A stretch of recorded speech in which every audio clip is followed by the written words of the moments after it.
Well, good morning if you are in Orange, California. Good afternoon if you are in Cambridge, Massachusetts. Good evening if you are in Bayreuth in Germany. Greetings to people all around the world who listen to Fred Plotkin on Fridays on Adagio, the place where classical music happens. As you know, Adagio is a video and audio streaming platform dedicated to supporting artists and to making classical music and opera available to fans all around the world. Today is July 12th, 2024, summer in the Northern Hemisphere, certainly in the United States. And I have a wonderful guest who I met a number of years ago. I'll ask her exactly when. I remember where, but I'm a little hazy on the dates. She is Renée Tatum. She's a wonderful mezzo-soprano whom I have heard at the Metropolitan Opera, Washington National Opera, other places as well. She's really good at what she does. I remember the last time I ran into was on the New York subway, and it was very hot, but you looked absolutely cool and and unperturbed, and you were going off to a rehearsal to sing some Valkyrie or some uh, Rhine Maiden. We'll have to find out which. So, Renée, welcome.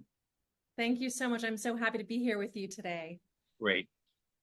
Now, you sing all kinds of roles, but you were part of that, what I call special floating crap game called the Wagnerian Singers of the World. Hmm. And it is a special fraternity, sorority society of people who are up to the task of singing Wagner, but also really get into it.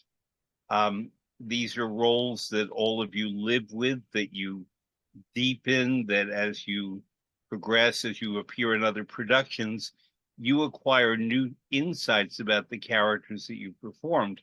And you're still a young artist, in my view, and therefore many of the big mezzo roles are ahead of you, or you're just beginning to dip your toe into people like Fricka or Kundry and so on. But you began, as most Wagnerian women singers I know, as either a Rhine maiden, a Norn, or a Valkyrie. Which one did you do first? So let's see here. The first Wagner performance that I was a part of was in 2011, so 13 years ago. I did my first ring cycle, of all places, the San Francisco Opera. Mhm. So for me, I don't know if it was youth, I don't know if it was excitement, I don't know if it was the worm of Wagner just running through my head, learning that piece for the first time. But I hold everything up to that particular production, cast, and experience, musical experience. So I sang the roles of Flosshilda and Grimgerda in that production in 2011 with Donald Runnicles and the production of Francesca Zambello. So, Flosshilda appears at the very beginning of the cycle in Das Rheingold and shows up at the end in Gotterdammerung. Grimgerda is in the third act of the Valkyria. You get a night off for Siegfried. When you are playing these roles and you're in a cycle, because you're, as I should just say for listeners who may not know, this is a four opera cycle, or perhaps three operas and a curtain raiser, depending who you ask. There does Rheingold, which begins to tell the story and lay down some of the musical motives of the whole cycle. It begins with an E flat chord in the Rhine River. It ends up in the Rhine River. You are one of the inhabitants of the Rhine River. You protect the gold. So you're there at the very beginning of the whole thing and the very end of the whole thing. As another character, you play you're not in the water, you're in the ground and not in the air as Grimgerda, one of the Valkyries, one of the eight women who are warrior goddesses who bring dead heroes home to Valhalla. And then the opera Siegfried is sort of an in between. It's the happy opera, in my view, and tells the story of what could be before it all comes literally and figuratively crashing down at Götterdammerung, which Yes. is one of the single greatest operas there is. Right. And do you when you're in a cycle and you're in three of the four operas, do you sort of live the characters, the cycle, the music? Do you listen to Siegfried to follow through? Do you just take the night off and get sushi, or what do you do? I think when you're in a ring cycle, the time commitment is about 3 months, particularly if it's a new production. You're with this cast for such a long period of time that you become like a family. So living and breathing this experience, not necessarily character, but the idea of living in this cycle is very real. And I do attend as many Siegfrieds as I can. And just to experience that in between opera, and also because the role of Erda is something that is down the pike for me as well, and very interesting to hear that role in that opera, considering the tessitura is a little bit different than in Rheingold for the character. So for listeners, Erda is the earth goddess. She is the mother of all the Valkyries, including Brunhilde. The father is Wotan, chief god. He's married to Fricka. They don't have kids. It's a great story because the story is all about human beings, and these are gods and goddesses, but they really are as imperfect as most of us humans. And so when you attend a cycle in the production, in this case, the wonderful production I love by Francesca Zambello, which I saw in San Francisco and in Washington, and you live the characters either as an audience member. I teach the ring everywhere so that I live it that way too. And I can't get it out of my head when I'm in a week of the ring cycle. And I gear my sleep around it. I gear my eating around it. I reflect on what I've learned about the characters that I didn't know before. And I've seen 48 complete cycles. Wow. And I've worked on two productions, and one of them is very realistic, naturalistic. The other one is rather spare. And it's all I think about.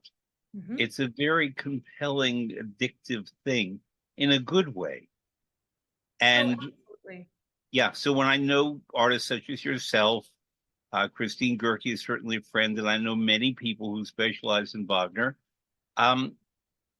There's something special about them. It's a commitment, it's an engagement, apart from the fantastic music, that really makes them commit. I also find that Wagner audiences are much better than the average because they're prepared, they show up on time, they don't complain if they're locked out because they know that it was their fault for not arriving on time, or if not their fault, that that's what happened. Um, they talk about that during the intermission and not politics or finances or the weather or food or whatever. They talk about what they've just seen and are about to hear. And they tend to be a lot more, in my experience, encouraging of singers than the sometimes judgmental audiences who attend operas in other languages by other composers, especially in Italian, where, well, Leontine Price was better than that. Well, unfortunately, she's not doing that right now. Right. Well, I heard Franco Corelli in 1961. Well, I didn't. Whereas Wagner audiences will say, darling, you're young, but let me tell you when I heard Astrid Varnay in 1953. Mm-hmm. And they talk about the experience and Varnay's choices or how the staging was for the immolation scene in Götterdammerung. They tell all that, and it's an ongoing narrative, not just on the stage and not just among the artists who are performing it, but among audience members. So when I teach ring cycles, as I do a lot, I tend to get people who come not to boast about what they've seen or whom they've heard, but to share what they've felt. And that is, to me, as rich an opera going experience as one can have. I also would dare to say that Wagner audiences appreciate stamina over virtuosic singing. And another, in Italian opera, for instance, you're ready for that run, for that high note, for the fioritura. How clean was that? How great was that high C? And so in Wagner, you're along for this ride, and it's not about the perfect high note. It's about that stamina, that journey, vocal journey, character journey, just engaging of that journey with the orchestra. I mean, I think the singers are part of the orchestra, in so many ways. And the repertoire, you can feel very much disconnected from that. It's you and the orchestra. And this seems to be multi-layered, and you're part of the texture a lot of the time, depending on the role that you're singing and depending on the part of the opera. Um, as you keep moving into, I'm not saying you're moving into the Wagner direction at the expense of other things, but you are a specialist. You're sought out because you can do this stuff, and not many people can. And you're blonde. So let's not pretend. So it's kind of like people think that's what a Wagner singer is supposed to look like. But you probably have been in productions that have very different interpretations. I don't mean musically, but dramatically, on what your character is, whether it's Floshilda, whether another one that I really love is Valtrauta. Yes. I think Valtrauta, for people who don't know, she is the smart sister among all the Valkyries. She's the one who tries to level with Brunhilde and bring her to reason in the opera Götterdämmerung. But even we feel the seeds of that in Die Walküre, in the Valkyrie, when we meet her, because some of the others are feisty, or, I forget which two, but maybe Grimgerd is one of them, where another character says they travel as a pair. Rotweise and Grimgerde, they come together. They travel as a pair. Which is just like a little bit of gossip about these characters, but tells us something about them that Valtrauta definitely does not travel as a pair. Right. She forges her own way. She's the watcher in Die Walküre, the one taking it all in, because several nights later she has to show up and tell Brunhilde, girl, you better get back to Valhalla. Everything's falling apart and we need you. And Brunhilde basically puts her commitment to what she's done. I don't want to spoil it for everyone, to what she's decided to do, rather than come back and honor her father's wishes. So she loves her father and honor her sister's justifiable concerns. Right. I've seen women like Tatiana Troyanos and Krista Ludwig sing that Valtrauta in Götterdämmerung, and they make a very strong case. Also, Valtraud Meyer, I heard to it. And that really, it's a scene in Götterdämmerung that some people forget. But to me, it's very pivotal, because it's the last time Brunhilde says, no, I forged a new life for myself, and this is what I'm doing. Yes. I'm going to be a woman of self-determination, and I have a mission to put things right and break the chain of dishonesty and of power plays, and I'm going to put love over the power plays, and I have to restore things right in the world. It's an incredibly powerful thing, because Valtrauta has justification in her context, and I love that.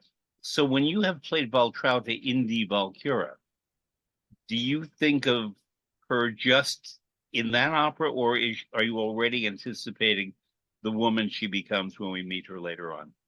I think character-wise, there's a through line, absolutely. And I do think that the role in Valkyrie is influenced by and foreshadowing what comes later. In terms of vocal tessitura, I find them to be quite different. I'm always surprised to think, did he conceive of this role for the same singer, or were they two different singers in his mind? Because the Valtrauta in Wie die Walküre sits in the upper passaggio. It just rails in that upper E, F, G the whole time.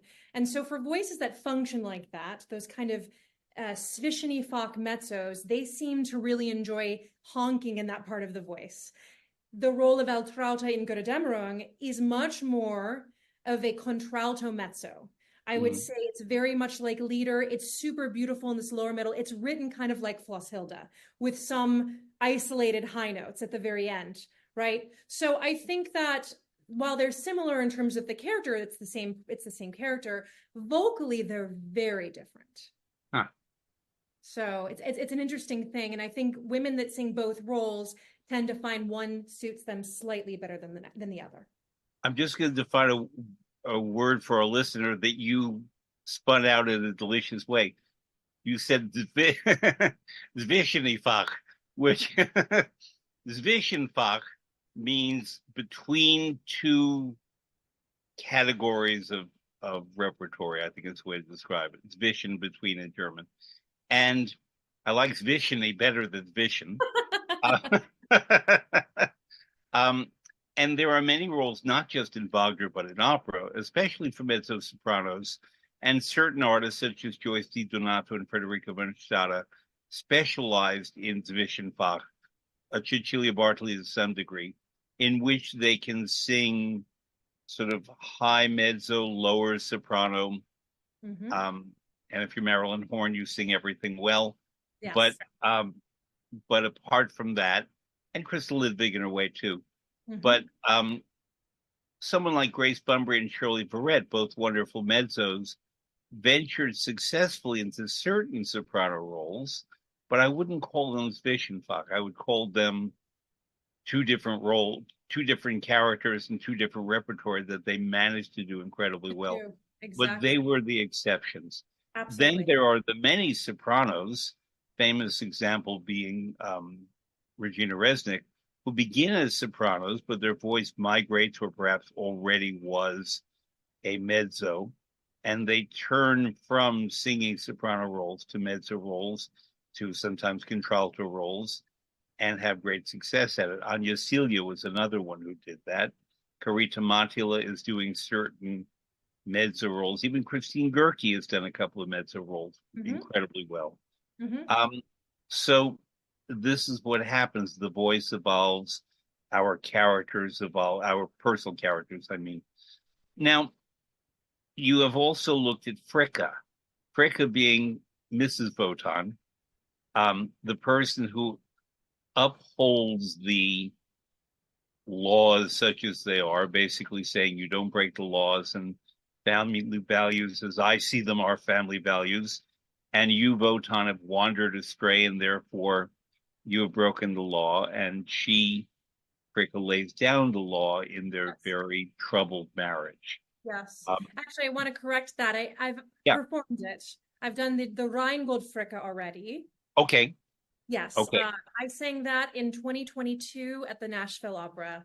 And I've covered the role in the Valkyra production, but I have yet to sing that in a production in Okay.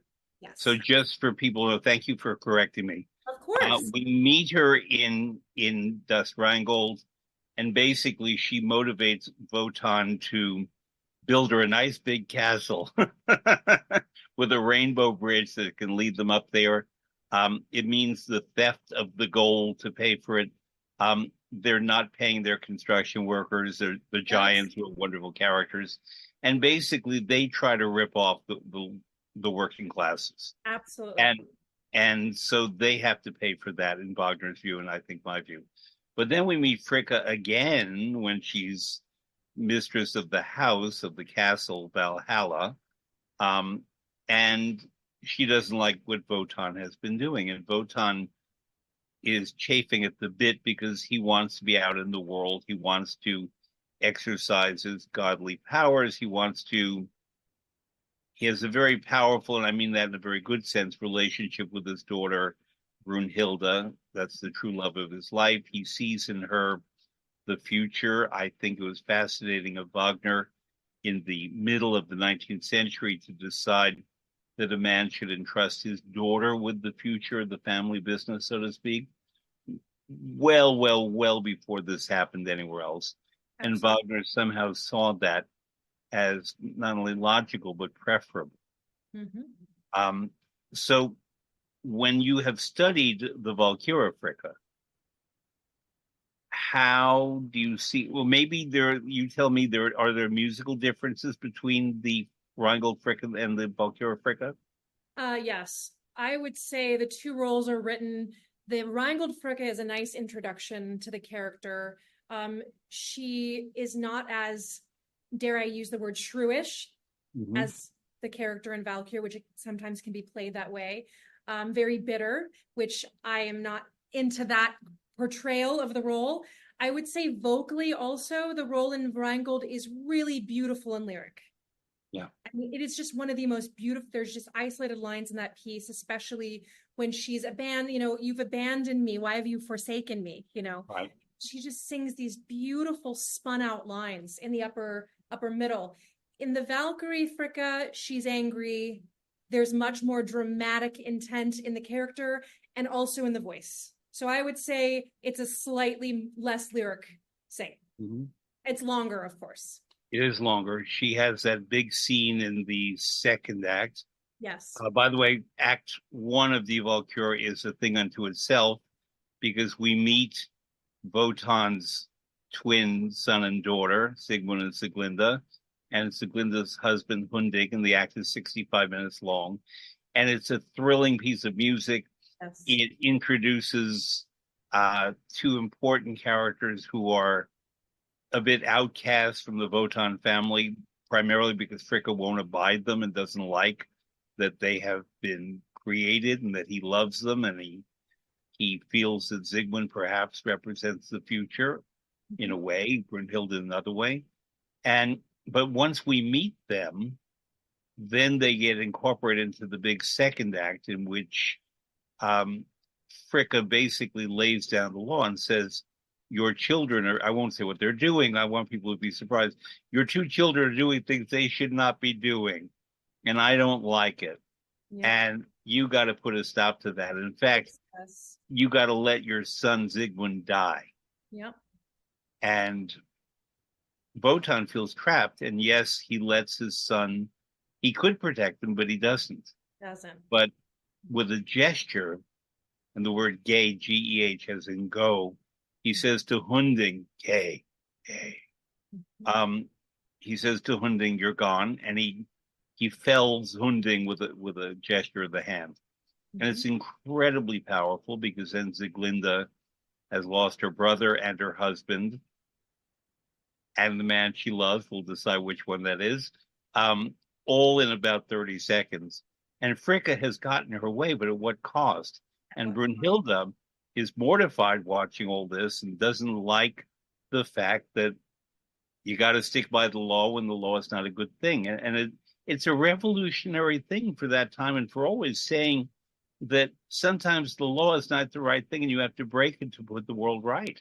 Right. And we talk about that stuff today. And Wagner understood it and drew it with great subtlety, not just in the libretto, but in his music. And the whole cycle hurdles forward from there with the arrival of the Valkyries and Brunhilde protecting Sieglinde, who goes off to the Eastern Kingdom. You'd think I've never read this stuff. And lives in a cave and gives birth to Siegfried, her son, whom Brunhilde names and meets him 18 years later. And the third opera, Siegfried, is about the education of Siegfried and about nature, about not having fear, and the whole discussion of what fear is, and the fact that he's fearless makes him sometimes stupid because he doesn't seem to have the resources to know when he's in danger, something Brunhilde understands completely. So what I'm doing is laying out some of the character traits of these principal characters, but they are surrounded by very important characters. Yes. Talk about the Rhine Maidens, because we love them. They have adorable music. They are fun, but they have an important responsibility. To protect the world. I mean, they're the ones who keep the world in order, and their music sounds cute, and they swim, and usually, but nonetheless, Wagner sort of leads us into this story with the charming three sisters. I think they're sisters, I'm not sure. And then Alberic comes and steals the gold. He is the Nibelung, as in the ring of the Nibelungen. And he steals it, but in order to take it, he must forsake, Love. love. Yeah. And so at the very beginning, in my view, the Rhine maidens say, we'll love you. We will, we're fine, but just don't touch the gold. Yeah. And the gold, Albrecht puts a curse on it, and anyone who wears the ring that's been fashioned from some of the gold is master of the universe, but is cursed. And as Oh, the ring passes through the cycle to many different people, including a man, a giant who transforms himself into a dragon, um, everybody who's stupid seems to want the gold. Brunhilde wants to get the gold to put it back in the Rhine. right. And I forget at what point she says alles weiche. I guess late in Act 3 of Gotterdammerung. Götterdämmerung, Now, yes. Forgive now I now I get it, she says in effect. So you on next week, July 20th, 2024, are going to be appearing in Tanglewood with the Boston Symphony Orchestra in a semi-staged version of Act 3 of Gotterdammerung, which to me is maybe the greatest single act in all of opera. It's the first time that Wagner introduces a chorus to the Ring cycle. Christine Goerke is Brunhilde. Amanda Majeski is Gutruna. I can never explain Gutruna and her brother Gunther. They're just I wanted to give a little backstory about Amanda Majeski. She and go I right ahead were both at Marilla together in in San Francisco. 2008. So it's been a few years since we've sung together, but I'm looking forward to singing with her again. Now, in my experience, she's not done a lot of Wagner. Do you know if she's done Wagner elsewhere? Is this I think she's done some of the blonde Wagner roles, the more lyric roles. Elsa, I believe she's done Elsa. I'm maybe mistaken. In smaller European houses, and I know she's done okay? Gertruda before. Okay, because I've But heard her in Mozart and things like that. yeah, Yeah, and Strauss, I think she's done less Wagner in her career. yeah. And I don't know if he's German or American or what. Either Michael Weinus or Michael Weinus, Weinius is Siegfried, and James Rutherford is Gunther. Let's talk about Gunther and Gutruna for a minute. Who are they? Why are they there? I mean, I keep thinking about Francesca's production, and many times Gertruda is there for some sort of comic relief, it seems. Yeah, yeah. They are, somebody mixes a drug. I forget exactly how it happens, and Siegfried suddenly doesn't marry Brunhilde. He marries Gutruna, and Brunhilde has been stripped of the ring and forced to marry Gunther, who has no clue what's going on. And Gunther and Gutruna are brother and sister. Mhm. And they're brought in by Hagen, who is the son of Alberich. Alberich. Mhm. And there's a wonderful scene where Alberich shows up and says, in effect, Schläfst du, Hagen, mein Sohn? In other words, wake up, Sonny. There's Mhm. still stuff to be done. We still have to get that ring. And the way it happens is that Hagen figures out the one vulnerable spot in Siegfried where Siegfried can be killed. And that's what happens when Siegfried goes to the Rhine and you come out of the water, you and your sisters, In and Act say, Three. please give us back the ring. Zurück How den is your Ring. music there different from the beginning of the ring cycle? So it's really thorny in terms of the chromaticism. It feels so much later. And I don't think that Götterdämmerung was the last full opera that he wrote of The Ring. I don't know exactly the order, but it sounds very late in his vocal writing. Um, the there's a mournfulness to the three-part writing when you're singing when the three women are singing together. Um, they are very desperate. A lot of the text writing is just I'll do anything, just give me back that ring. They're trying to do anything at this point. The humor's gone, the lightheartedness is gone, the playfulness is gone, they're pretending at this point. They'll do anything to get that back. So, and also I think the tessitura feels, it sits a little bit lower, I think, for all of the characters actually, compared to the Rheingold. So less solo vocal writing, much more intricate three-part writing. Well, I can tell listeners how Wagner wrote this.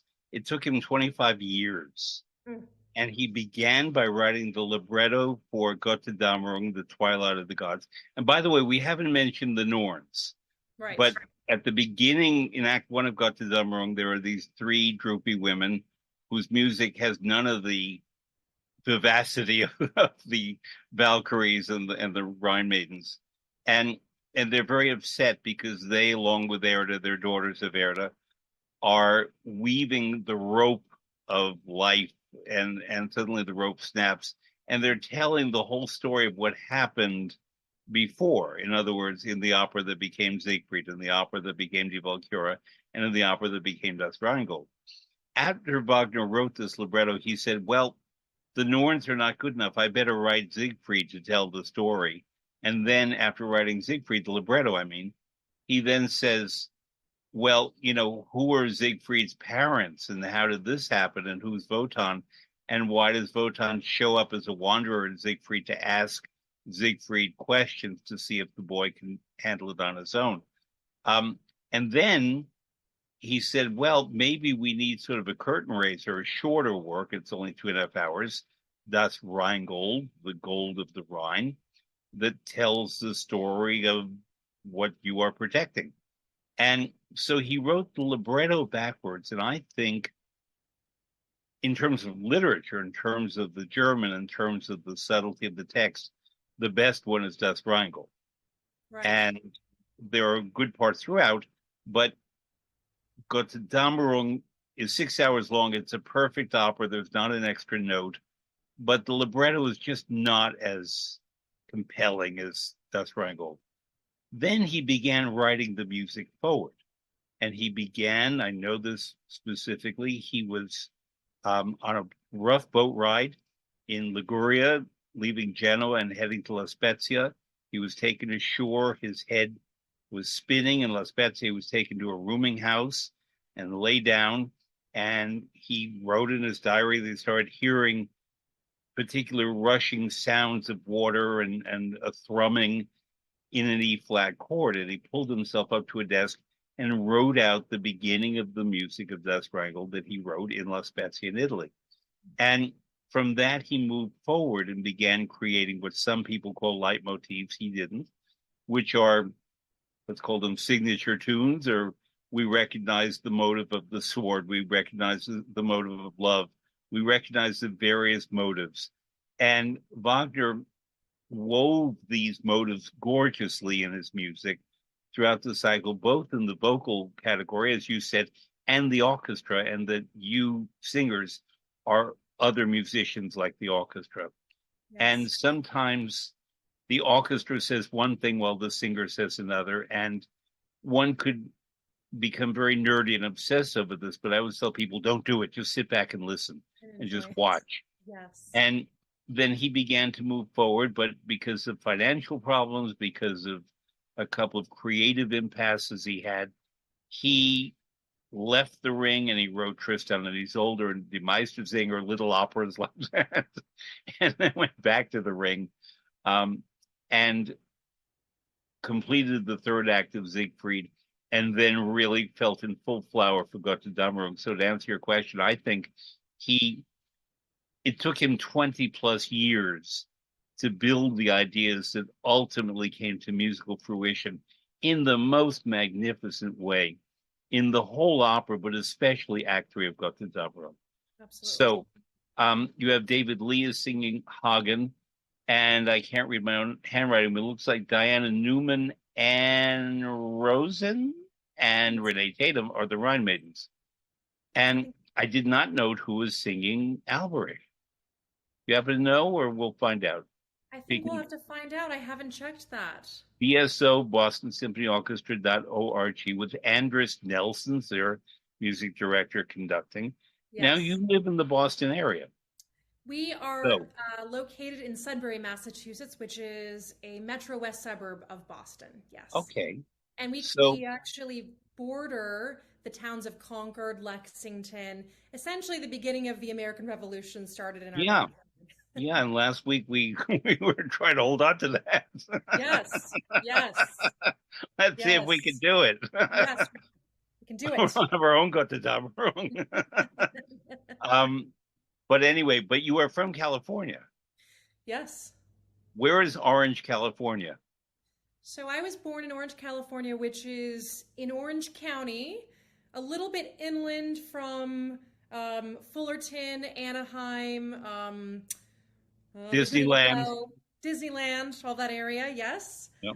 So I am from Southern California, but I grew up in the town of Carlsbad, California, which Uh-huh. is north of San Diego, south of Orange County. It's a coastal town where people retire to. It's just Right. really one of the most beautiful places that you'll There are ever a lot of Navy people around there. Camp Pendleton, which is a Marine base, is Yeah, Marine. close to Okay. Carlsbad, and Oceanside has a huge contingent as well. Yes. Right. Now, I've worked at San Diego Opera. I worked a lot at Los Angeles Opera. Hmm. And, the old joke in New York, and it was not an accurate joke, but we like telling it, is that the only culture in Los Angeles is in yogurt. But that was never true. I love that. Because San Diego actually had an opera company that was older than Los Angeles Opera. Long Correct. Beach, and all the composers, not all but many, who fled Nazi Germany, fled the war, came either to New York City or to Southern California. California. Schoenberg was at UCLA. Um, Stravinsky, who did not flee the Stravinsky. war, but Stravinsky was there. Yes. Korngold for a while. Right. He Yeah, worked in Hollywood with all of the movies and sound. He wrote all of the music for most of MGM and all of that. right. Yeah. And Rachmaninoff was in Southern Mhm. California. Yeah. Yes. So rather remarkable. And they entered teaching there. They entered USC, University of Southern California, in a particular way. Hmm. Um, Gwen Koldovsky was a great pedagogue there, and there was also the Music Academy of the West in Santa Barbara, Hmm. up the coast a bit. And that's where the great Wagnerian and not only soprano Lotte Lehmann taught. Hmm. And although LA did not have an opera company until the 1980s, um, it had visiting opera companies, including the Metropolitan Opera for many years, and then the New York City Opera. And the New York City Opera performed in LA and with Beverly Sills often in charge. And I know this, they stayed in a hotel that was, let's call it economical, called the Hotel Figueroa, but the lights didn't work. So it was the Hotel Fig because the Aroa never worked. But Fantastic. the music community of Los Angeles and the Music Academy of the West and people from San Diego and Long Beach all came to these performances. The American premiere of La Boheme, you may not know this, happened in Los Angeles Oh wow. by the Metropolitan Opera before they premiered it, before they presented in New York. The first La Boheme performance in America was in Los Angeles in 1890 something. Hmm. So this is not new. And I point this out because cinema, I'm from New York, obviously, but cinema, I always see as the outgrowth of opera. It Hmm. was the next step, with Right. the difference being that opera is music first, then imagery, whereas cinema might be imagery first, then music and sound. But Hmm. they tell many of the same stories. They invite the imagination to go to different places that maybe they don't. A ring cycle could certainly be cinematic in presentations in theaters. Hmm. There is that other New Zealand thing, The Lord of the Rings, which is, the poor man's adaptation of Wagner, in my view, but nonetheless has a following. Right. And I think that had Wagner lived in the 20th century, he would have embraced cinema. Hmm. I think he would have been the composer more than anyone else who not only would write for cinema, but create a new art form because that was his thing to create new art forms. When you were growing up in, forgive the term, but it's used all the time as a California girl, Yes. um, Were you exposed to opera and music and all that? Were you aware of it, or did you come to it in a different way? As most young American singers coming up the ranks, I started in musical theater. I was adopted by my grandparents, Hmm. and to keep me busy, they enrolled me in all sorts of dance, acting, theater, community theater. We have a very strong community theater in Southern California. Yeah. There's a lot of support for that, which is amazing, and particularly in schools. So it kind of came out of that. I started studying seriously in my probably 12 or 13 with a former opera singer. And she, kind of gave me voi che sapete and the kind of early small ariettas for young developing mezzos. And I took my time and, it just kind of grew from there. And I did my undergraduate degree in Southern California at Cal State University Fullerton, which is in Orange County. And while I was at Cal State Fullerton, I not only had opportunities to perform as a chorister with Opera Pacific when they were around, I'd sang some small little solo roles. I also was in the chorus as an undergraduate student at LA Opera. So Ah, just some really amazing opportunities as a young singer to get experience on the big stages. I remember that Opera Pacific did a Wagner. I think it might have been The Flying Dutchman. I'm not certain, but I remember that I saw it, and Deborah Voigt was in it. Deborah Voigt grew up. She was born in Illinois, but grew up there. Yes, Um, she's an alumni of the same undergrad as I went to. We both are right. And graduates. Carol Yes. Vaness is from Carol Pomona. Vanass. Yes. So all of these wonderful artists coming from Southern California. So there's a lot more culture than just yogurt. It's a fun Absolutely. thing to tell, but it's a wonderful. It's not just oranges and avocados and No, movies. no. There's a wealth of great singers and artists from that part of the country for It's sure. true. It's true. Yeah. Um, and then, like many outstanding artists, you wound up in the Merilla program in San Francisco. I've had other guests on this program talking in detail about Merilla, so they know what it is and its meaning. And it's a very important place to develop young artists. But then you also were in the Lindemann program for young artists at the Metropolitan Opera. And not too many singers I know were in both. Right. And the reason, what I want to ask you about that, and this is not to compare the Met and San Francisco, they're both great, but I know that the Lindemann brings up singers differently. And there's a training that happens there that is different from elsewhere. And would you talk about that? Because I think the first time I heard you sing was actually conducted by James Levine in The Barded Bride. Right. Yes. And that, because I remember, I have my eyes and ears open. I thought, well, who's that? Because I think Layla Claire was the lead and Paul She Appleby, was. Yes. wonderful singers who I followed. But then, there are other singers you kind of like keep the program. And I put a check next to Renee Tatum because I thought I have to follow her and see what she's about. Oh, Would thank you you. talk about how the Lindemann program worked when you were in it and the fact that James Levine would be conducting you at Juilliard rather than as a very young artist on the stage of the Met? So, quick backstory. I left California to do my graduate degree at the Manhattan School of Music. And then I went on to Juilliard for a year in the artist diploma, the Juilliard Opera Center, which I think it's changed now. It's a different program. And while I was there, I got into Marilla and left early to join the Adler Fellowship. So, out of the Marilla program in the summer, which there's probably 27, 28 singers normally in a summer, they then choose a handful, maybe three, four, to remain in the residency program, which is the Adler program at the San Francisco Opera, named I'll after say it, the Kurt. creme de la creme. Yes, Kurt Herbert Adler, who started the Yeah. program. So, I was looking at my options and I thought, okay, continue school or do the thing, have the job, work in the house. That's the goal for young singers is to get to that place. So returned to California and did the Adler for a year. And, I really enjoyed my time. I was on stage with Dmitry Horstovsky and Sandro Rovanovsky in Trovatore. I was in a Oh, trittico with Brandon Jovanovic and Patricia Racette. I wow. did a Traviata with Netrebko as Violetta. And, Wow. just these experiences. Were you Flora? I was Anina actually, and Anina. I had a lot of friends that came to that production that summer, and they thought, "Who is that Anina, and why is she singing Anina?" Yeah, You because know, Anina, bless her heart, is, she shuffles around in the last act and wrings her hands, and we're running out of money and don't give money to the poor. And yes, and then she has a very lovely little scene with the doctor where the doctor says to Violetta, addio, a più tardi. And when I've yes, taught singers to do that role, a lot of them say addio più tardi, like see you later.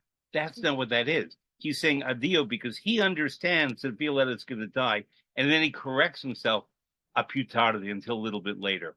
yes. But many singers don't sing it that way, and Anina is just mortified when she hears that this is it, and then Verdi changes his music magnificently to lead us down the path to Violetta's death and sudden seeming revival. Yeah, her Maio, kind of sento, sun up, her rinasce, sun up. rinasce. Yeah, Boom. It's right. and It's just Anina is the person who witnesses all this. right. So yeah, who was that Anina who should have been Flora?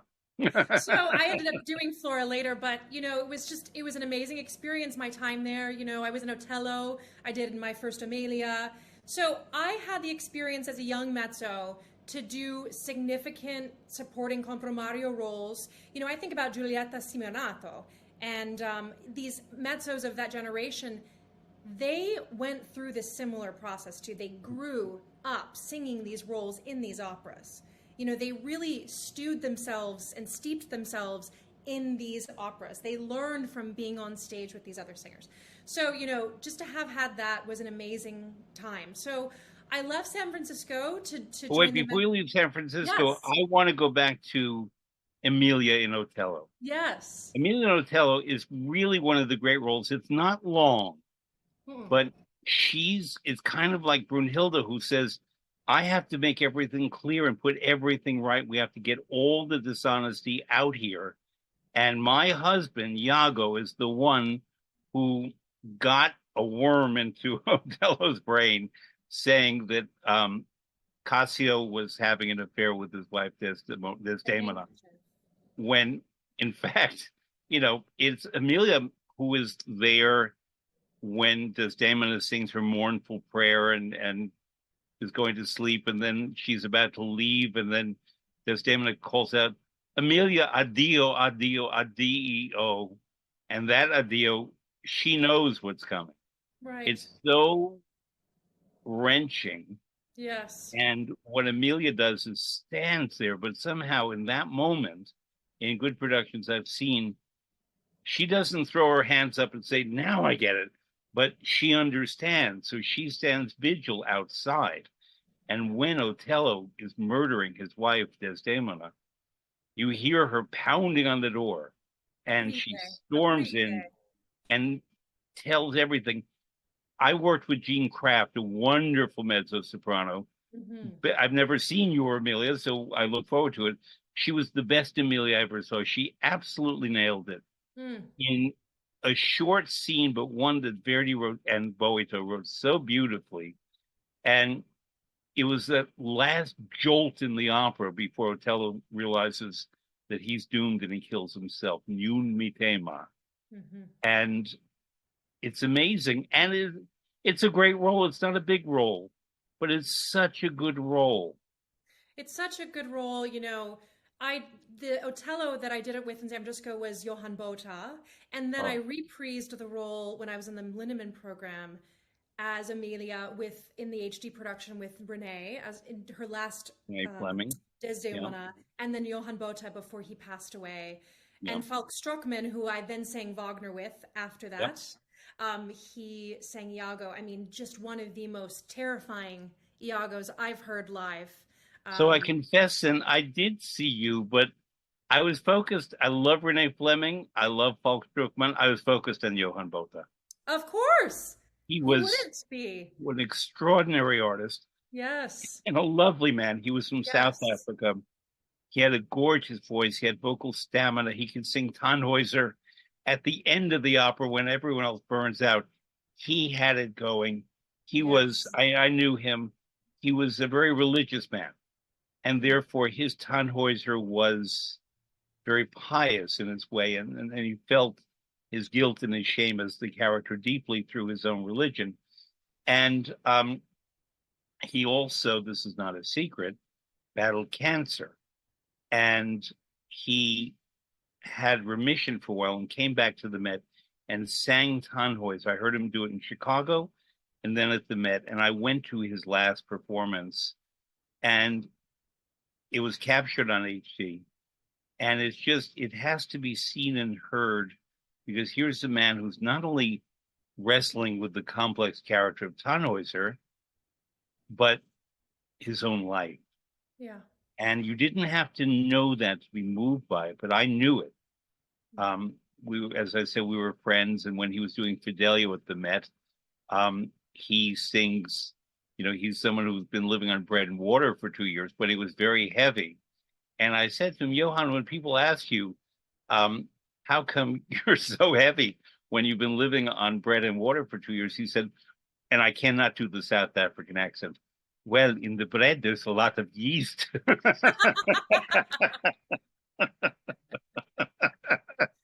Oh, And it yeah. rises. He was wonderful. You know, I had a lot of respect for him, particularly as a young singer, observing his work ethic. He used to travel with a coach, Yeah, and he would work every single day he was on a contract somewhere. So the work never ends. And I sometimes think I wish more singers understood that. It's to yeah. the end. You do the work to the end. You continue to do your craft and to put in the reps. You've never arrived. You're never, 100%. Keep investing in the work. I mean, he showed that to me. He was, I loved him. Yeah. So since we're talking about Tannhäuser, an opera I absolutely adore, have you opened the score and looked at Venus? So we were talking about other roles that kind of sit in that upper passaggio Zwischenfach area. So I just did my first Brangena in Boston in April. Mm-hmm. I have done Kundry, and I worked on Venus. I am convinced that the role is not a mezzo. I Mm-hmm. believe that Venus really is much more appropriate for a soprano with a good middle. I just think the tessitura, if I'm being completely honest, it just hangs out, and it requires a certain kind of voice that loves hanging out up there. And my voice, while I'd like to think I have great high notes, I don't want to hang out in the soprano land for too long. So that's been my Um, experience with Venus. I've been asked, would I consider singing it? And I worked through the score and made that decision for myself. Waltraud Myers sang it, and Waltraud Meyer also, who was officially a mezzo, also was a great Isolde. Yes. And there are, each voice is different, each artist is different, the notes that they have are different, where what I call the meat of the voices is different in every single singer. And Right. it changes during the course of their careers. Absolutely. Absolutely. Um, so those high notes that gave you pause in the end, in the third act, Yes, and when it's not the high notes, it's the tessitura. okay. It's just hanging Define out. tessitura for those who don't know. Oh, great. So, I think that people get a little confused about this, particularly in these Wagner roles. Mezzos should have great high notes. We should have a solid high C. If you have a C sharp, even better. You have an amazing high C. I can pop up there, come back down. A lot of roles that I sing, sometimes they're sung by sopranos. I just did a Gertrude and Hamlet in Cincinnati last fall. Mm, Those are sometimes sung by, lower sopranos. But it's about where the voice wants to live. And yeah. tessitura is where the voice sits, where the vocal writing demands that the voice continue to remain. And you have to really be mindful of that when you're learning a role, or when you're preparing a role, or when you're accepting a role, that if you hang out in a place that's not comfortable for your instrument, not only will your high notes not be great, but your larynx will tend to rise, and you'll just be fatigued, and it won't be your best singing because you have to work a little too hard. The first major artist that I worked with in my career, I was 22. When I say major, I mean really legendary, was Mirella Freni. Mm. and Morella at La Scala when I was 22, which is just crazy to think about. And Morella Franny was the ultimate colleague and professional and kind. And although she was diva in the sense, in the good sense, she was not ill behaved at all, but she just knew what worked and wanted everything to work for everybody. And she was her nickname was La Prudentissima, the very prudent one, because she said to me, we have to know when to say no. We have to be humble enough to know that, yes, I would like to sing Venus, but for all the reasons you just described, it's not right for you. Now, maybe 5 years from now, you look at the role again and see where your voice is, and maybe then it will be right for you, and maybe not. Right. Um, and I didn't think to ask you this before, but has anyone ever asked you to sing Carmen? Funny you should ask that. So I've had blonde hair. I do, Right. highlight my hair, so it's not all natural. But I have been told in auditions, perfect voice. I don't see her as Carmen. And Mm-hmm. I think there's this idea that, I know Elena Garancha had great success at the Met, but it's Yep. very uncommon to find a blonde Carmen. Right. But there are blonde Spanish women, there are blonde Portuguese women. So Sure. I would assume it shouldn't be a big deal, but it seems to be a big deal. So I'd love to do it, but I don't know if that day will come. Um, Same problem, and this is not your problem, for women who are larger are often not asked to sing Carmen because, how could a man fall in love with a chunky woman? When in fact, if she's as alluring as Stephanie Blythe or Jamie Barton are when they sing that music, of course he falls in love with her. I Don't be just want to ridiculous. hear, I want to hear the most amazing instrument that can navigate, the role of Carmen. I know it premiered at the Opera Comique and it was a soprano debuted it, but I hear voices, that act it well, that are engaging, and there's something that's not quite there for me. And I think a lot of it has to do with being very free to sing with chest voice, sing with chest connection, and be willing to make some less than beautiful optimal sounds for the character, and be willing to be that abandoned vocally.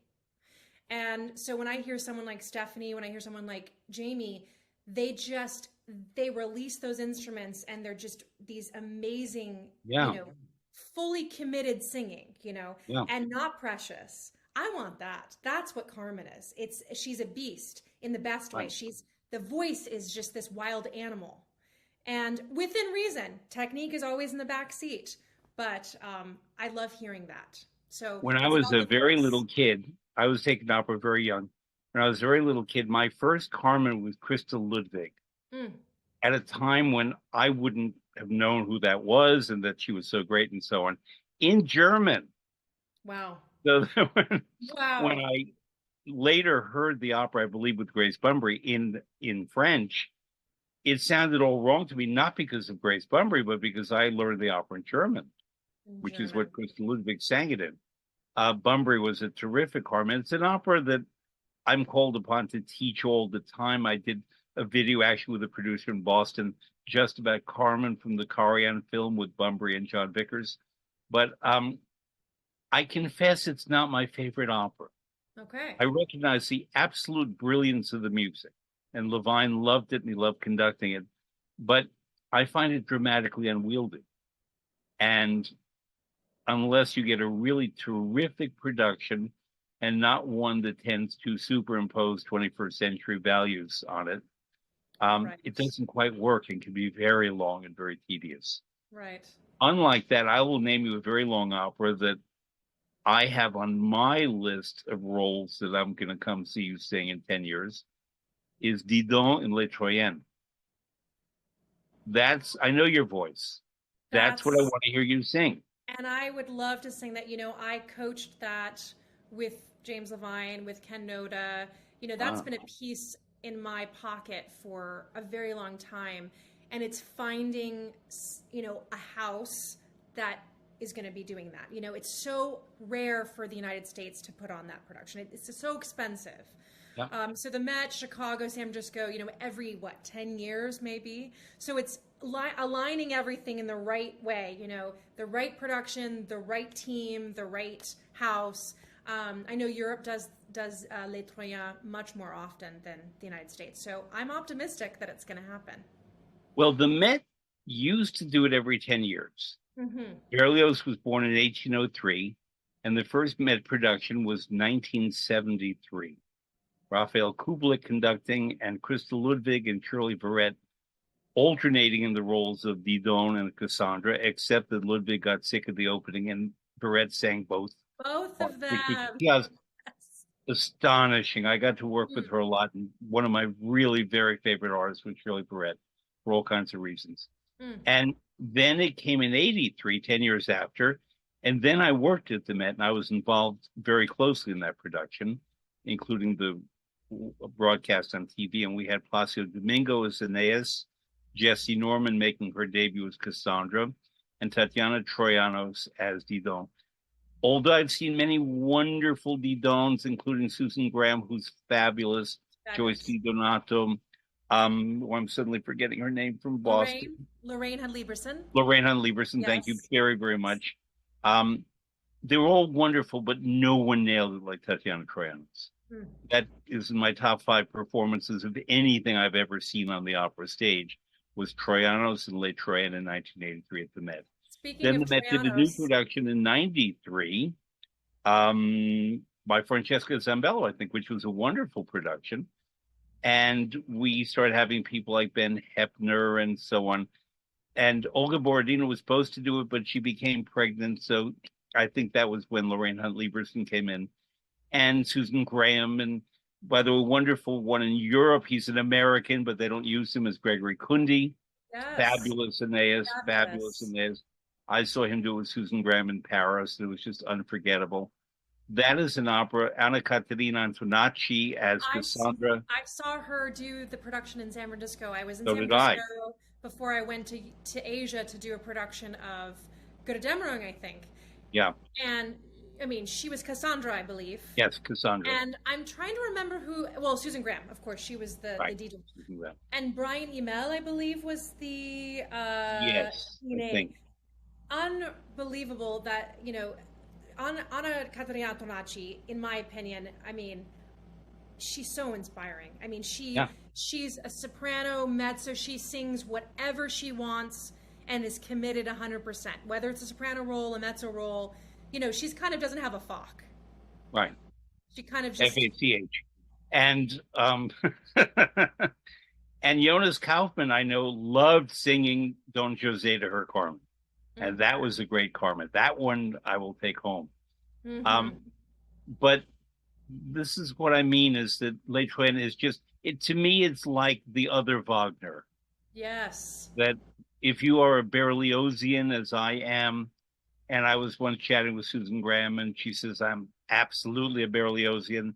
She sang La Damnation de Faust, another wonderful role, Marguerite, and these roles that Hector, as I call him, I call every other composer by their last name: Wagner, Verdi, Puccini, Strauss, but he's Hector. I just have a very close feeling for Hector Berlioz and studied his life and revere him and his orchestrations and his sense of drama.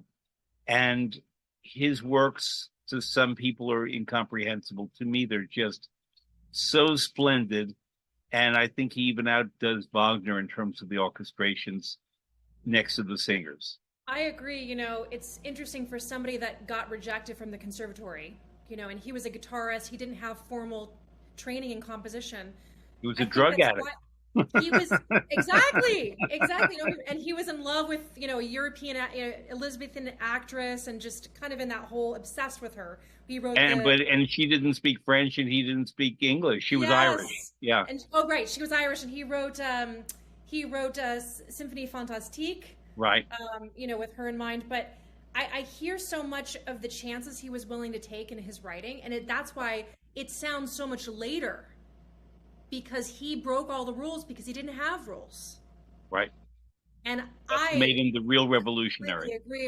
Completely agree with you. So here's another piece I want to ask if you've looked at it. If not, you take it off the shelf now. Is The Death of Cleopatra, La Mort de Cléopâtre. Stunning. I've worked on it. I'd love to do it. Yes. Yeah, it's just, Yes.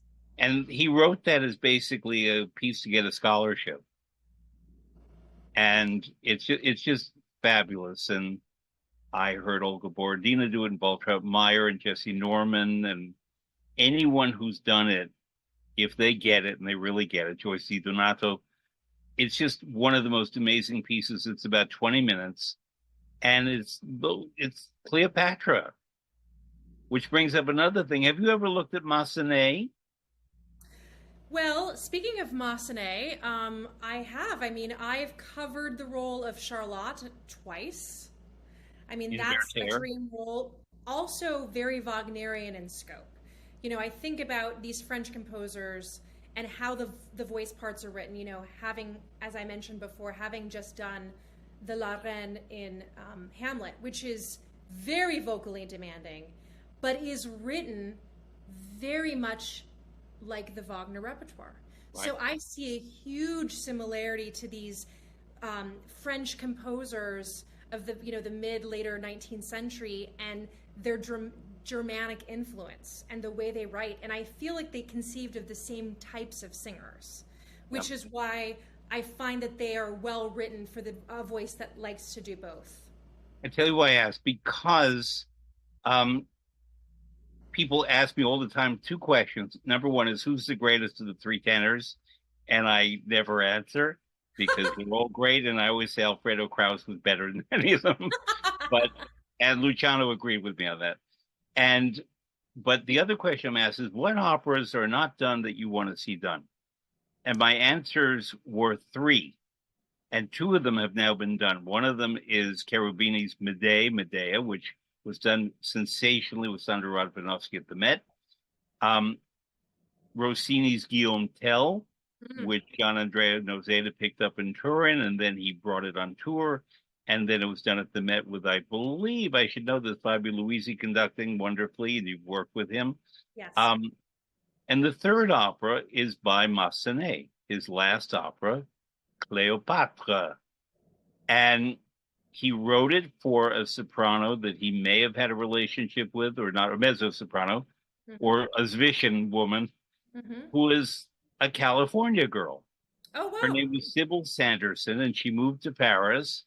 And she was something of a Lady Godiva in that she easily removed her clothing, which scandalized but delighted the Parisian audiences. And he wrote several roles for her. And his last opera was Cleopatra. Yeah.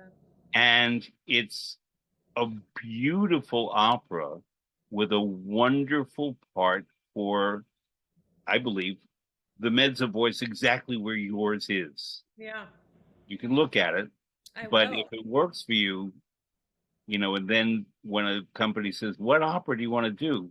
Say in Yeah. Nashville or Knoxville, and we're going to talk about Tennessee in a moment. Um, Even in concert form. Hmm. I know Dean Williamson, who's the music director in Nashville. He's currently in Italy, and we correspond. And he was on the show a couple of years ago.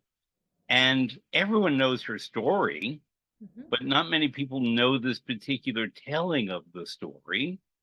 And it could be done in repertory with a concert program where you sing the Death of Cleopatra by Berlioz and then the Massenet.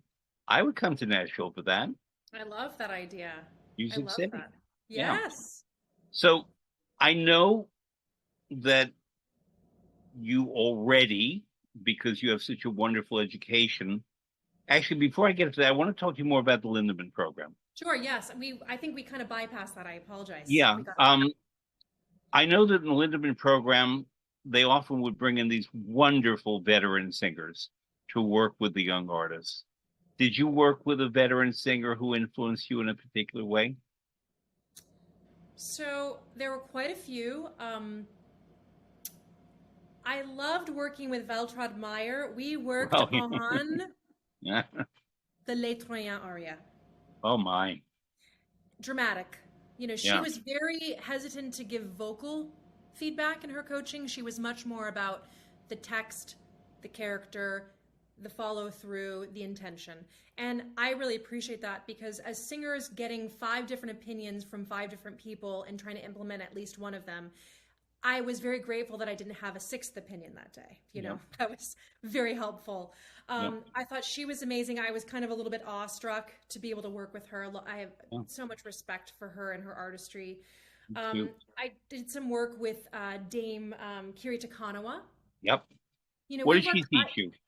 So we worked on a piece. I was preparing. Well, one piece was the Glux Armide, which I did Hmm. when I was in the Met program. I sang the role of La Haine, hatred, Yep. and she was talking about being able to implement straight tone above the staff, Hmm. supported straight tone, as an effect, as a color, as an intention. And, you know, and as being a young singer at the time, I did it, and she's like, "You have so much to offer. You now you can make that color."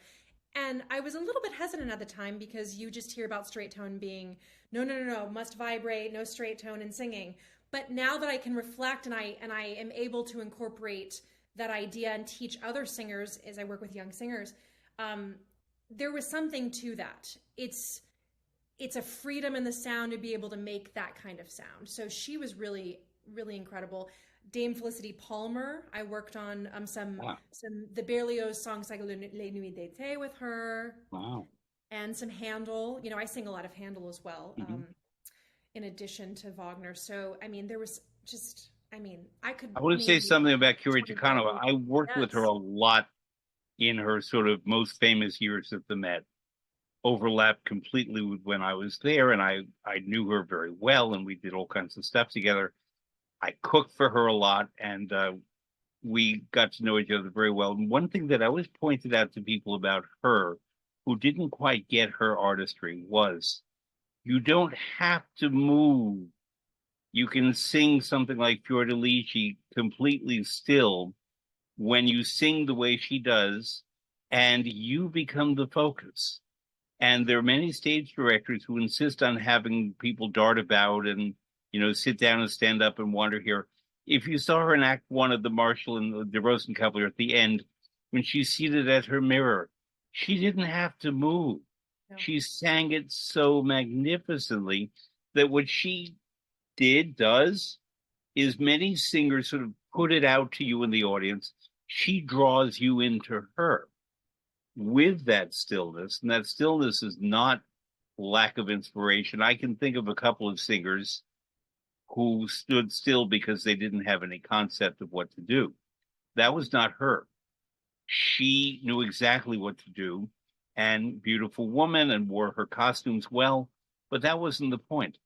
By putting out those bolts of silk of sound, all you had to do as an audience member was listen, and you understood the pathos of Fiordaligi, or the confusion of Don Elvira, um, or the pathos of the Countess in Le Nozze di Figaro, um, Arabella, Yes. beautifully rendered. There she did have to move because she had to walk down a flight of stairs holding a glass of water.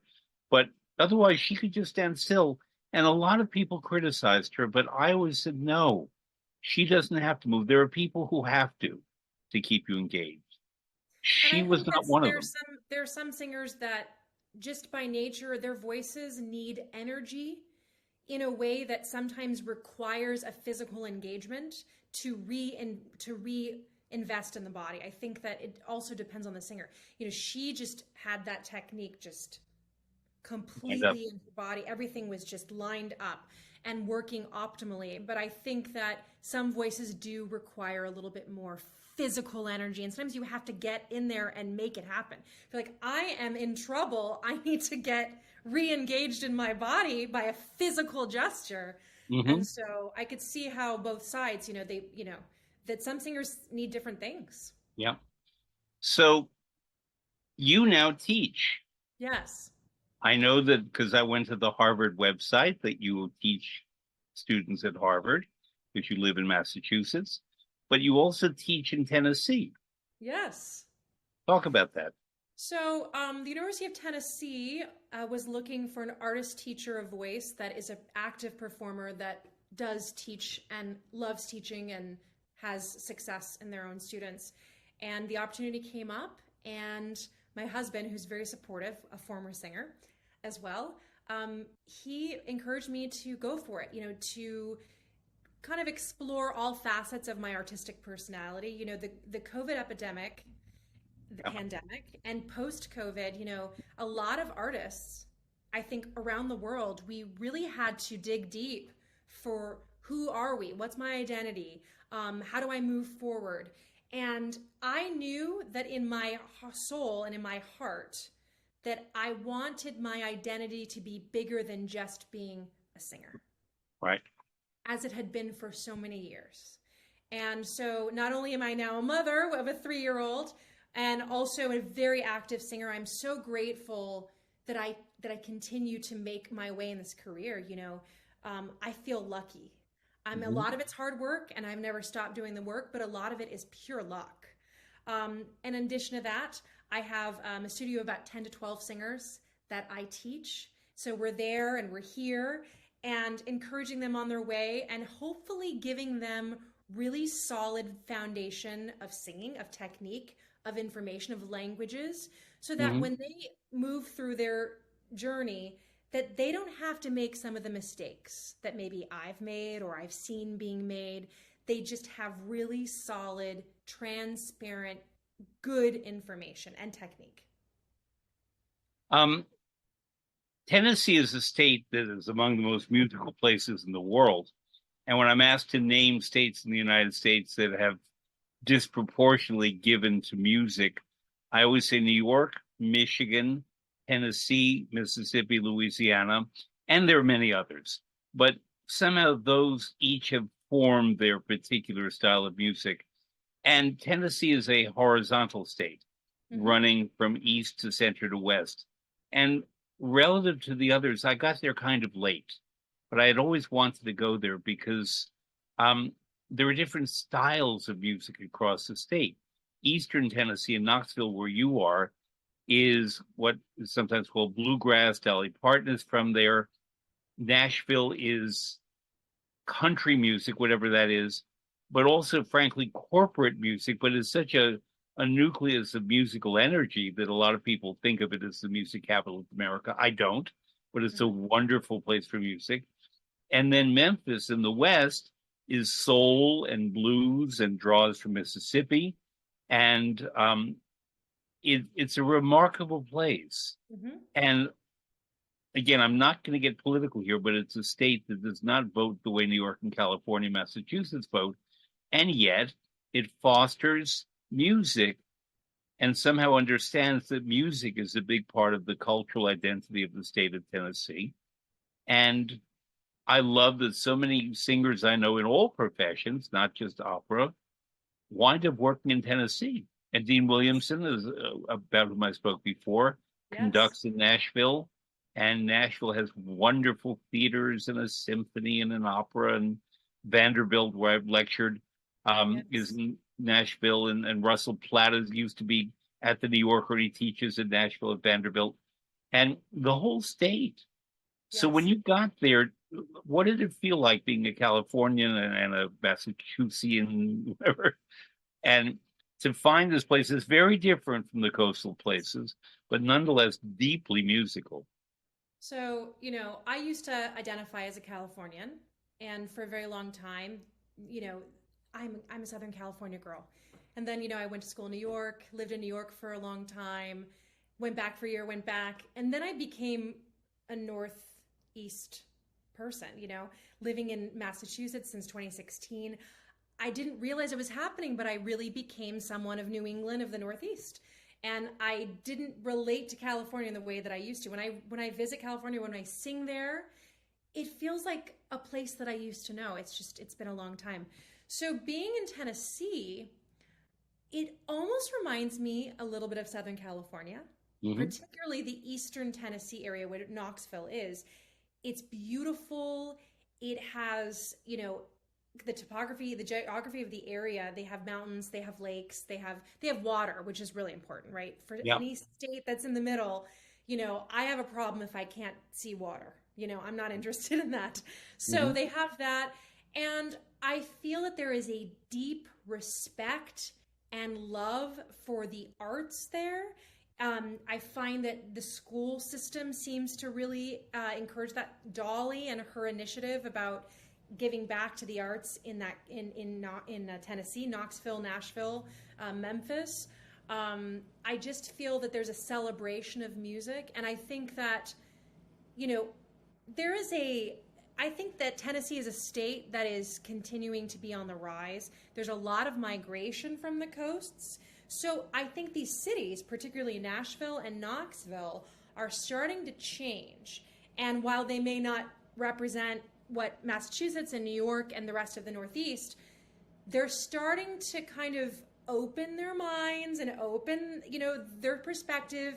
And with influence coming from the outside, I think that you're going to find that Tennessee is going to be a melting pot and really moving in a really wonderful direction.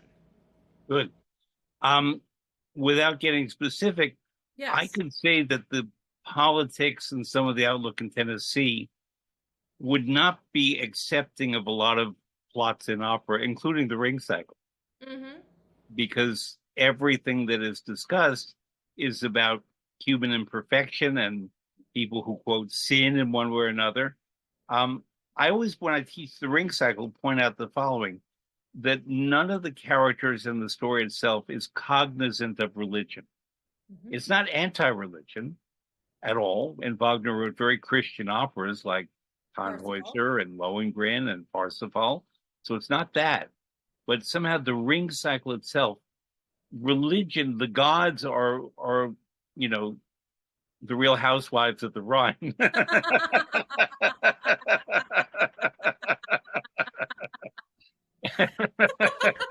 I've never said that before, but that That was perfect. That was perfect.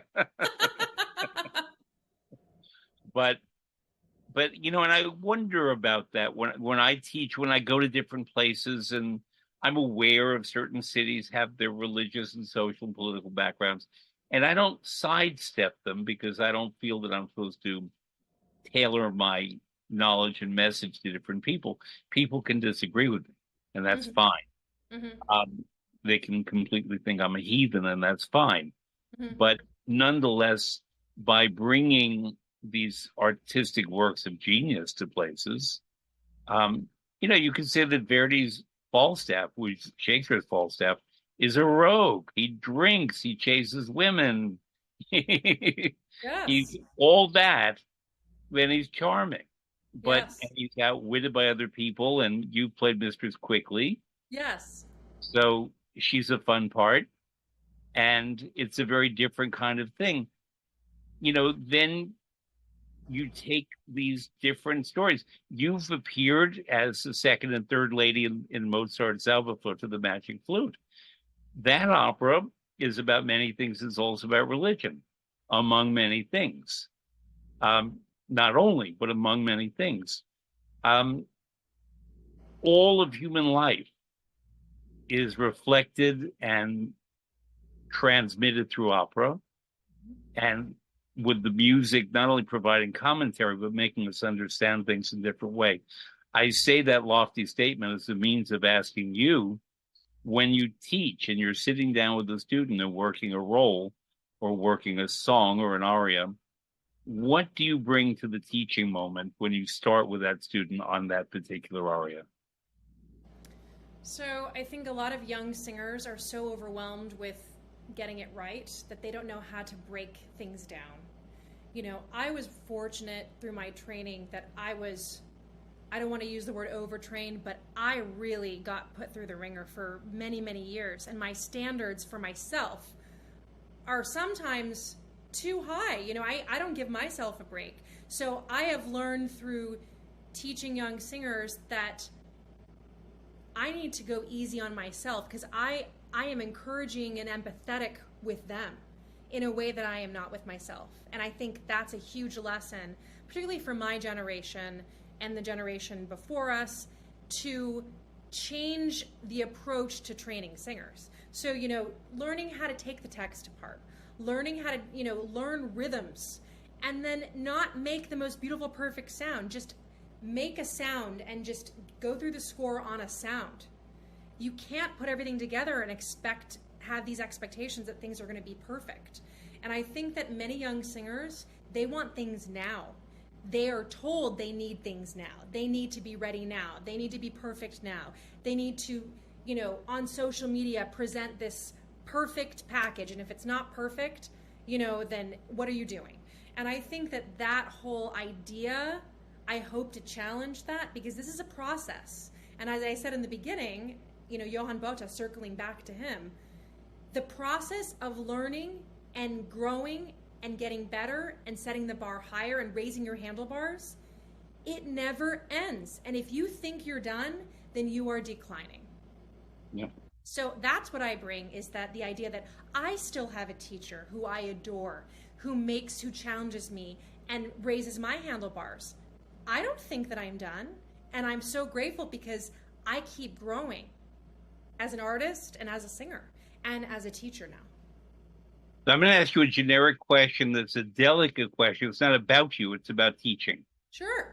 Um, I find in my teaching experience when I'm working with the younger singers or directors occasionally, but usually singers, that if they don't have a certain kind of life experience that helps them connect to, I'm going to use a big word, the vicissitudes of the character that they're about to play, they don't necessarily seem to have the skills to imagine, to transfer what they may have witnessed or read about in a book or seen in a play or looked at in a painting, the way someone stands or visual expression.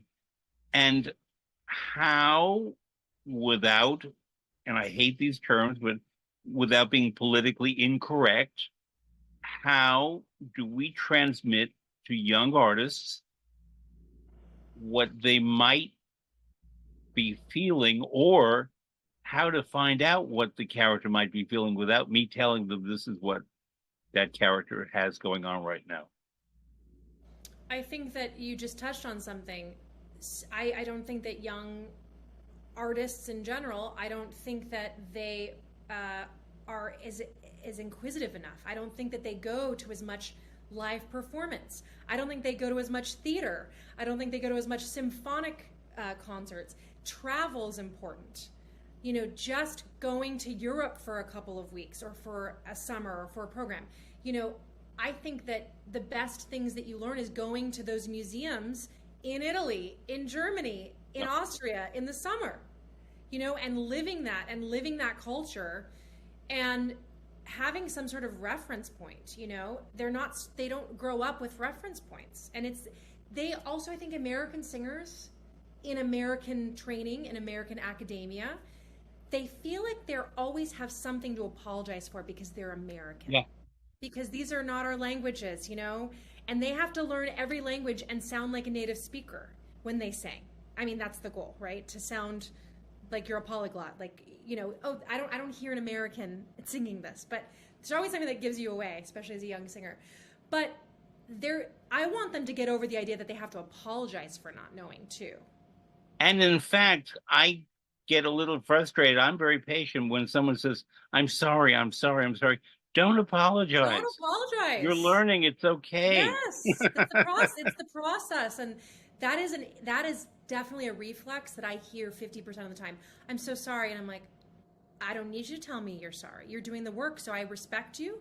Let's keep going. You're doing the work, and next week it's going to be better. And if it's not, maybe you might have something to feel sorry about because you didn't do any work this week. But I think that really, I hope that gets addressed. I think Americans should stop apologizing for being great at an art form that is not inherently a United States right form. Because I think that's baggage that we carry with us. Yep. And that shouldn't be, And yet American singers in Europe and Asia are revered for their flexibility. And some of their the willingness. best singers. Yep. I mean, there's amazing European singers too, but Americans in general, our bar is so high that, American singers across the board, I have so much respect for what we have to, just to get to that little rung on the ladder, not to mention climbing all of the rungs. I'm paraphrasing Charles Darwin, one of my heroes, don't say that in Tennessee, and who said, and I'm paraphrasing, that the most successful species are the ones that learn how to adapt to change. I love You know, that. the tiger, when the tiger is roaming around in the forest and can kill things and get food, okay. But it's actually the tortoise who does much better at adapting to change and being resilient. And Yes, that's something of the American singer. absolutely. You get knocked down, you keep getting back up, you get Right. rejected, you keep getting back up. You just have to Yeah. keep going.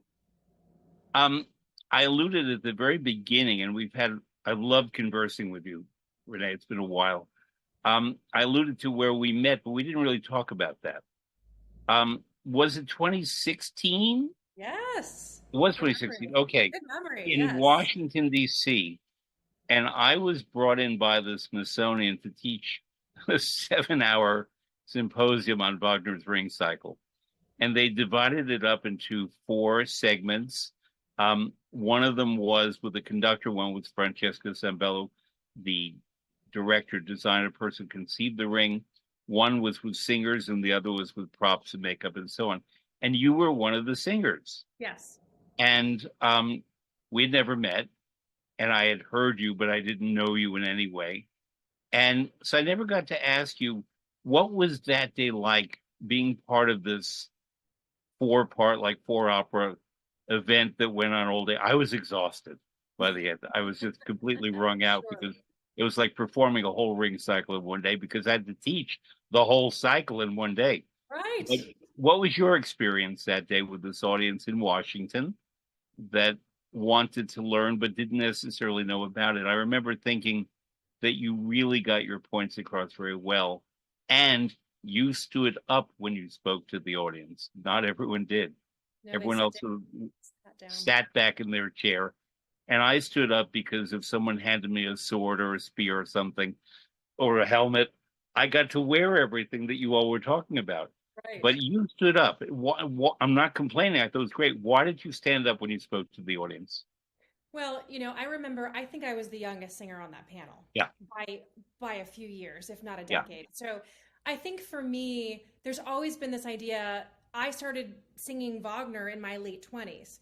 And I've always felt like, oh, one day I'm actually going to be a Wagnerian, or this is going to be the right rep. I'm a baby. So some of that is thinking, wow, I still have the next part of I have another 25 years ahead of me. And some people are like, oh, yes, I'm on the younger side. I'm like, the younger side? I guess I must be a fetus then. So some of that is, feeling like I've earned my place and needing to earn my place. And I just feel so fortunate that there are audiences in the United States that are just hungry for this repertoire. I want to say I try to do the math, back of the napkin math. I think I've done 12 or 13 ring cycles already in my Mhm. life. And not to mention the one-offs, right? The concert version of this, the concert version of this. And I'm really shocked because I think that's rare at my age to have done so much already, and also vocally feel like I'm only continuing to grow into the repertoire. And I think that was the whole purpose of young singers growing through Rhine Maidens, through Valkyries, through Norns, through Valtrauta, is that you then sing Fricka, that you sing Ere, you kind of sing all of the roles. That's the whole point of this whole symbiotic relationship with this repertoire. So being in Washington, I remember the cherry blossoms were beautiful. I have pictures of that. But the audience was so receptive, and they want to be involved. And they want to connect with artists in a way in this repertoire because they're on that journey with you, and it's just 17 hours or so, right? Other operas, there's this disconnect or a distance between artist and audience member. And I think that when you see audiences engaging with artists and they're doing this together, I think it means more. I think it means more to the audience. I think it means more to the artist. And that's how you grow opera. I think about these companies that allow donors, allow patrons to mingle with artists, to ask them Mhm. questions, to spend time with them. That's important. Yep. When the artists are behind a glass divider, and you can only look at them, you're not engaging on a Right. human level. And I think that goes so far for people. That was kind of my takeaway. You obviously are not allergic to cherry blossoms. I No. had no voice that day. I mean, I managed for 7 hours, Oh but I am man. so allergic. My eyes were puffed up. My throat was all, it was torture. So you do remember the cherry blossoms. You remember them for all the wrong reasons. I do, because the hotel where the Smithsonian puts me is Mm, very close to the Kennedy Center on a circle that is completely planted with cherry blossom trees, a gift from the people of Japan many years ago. And they're hmm. gorgeous, but Yes.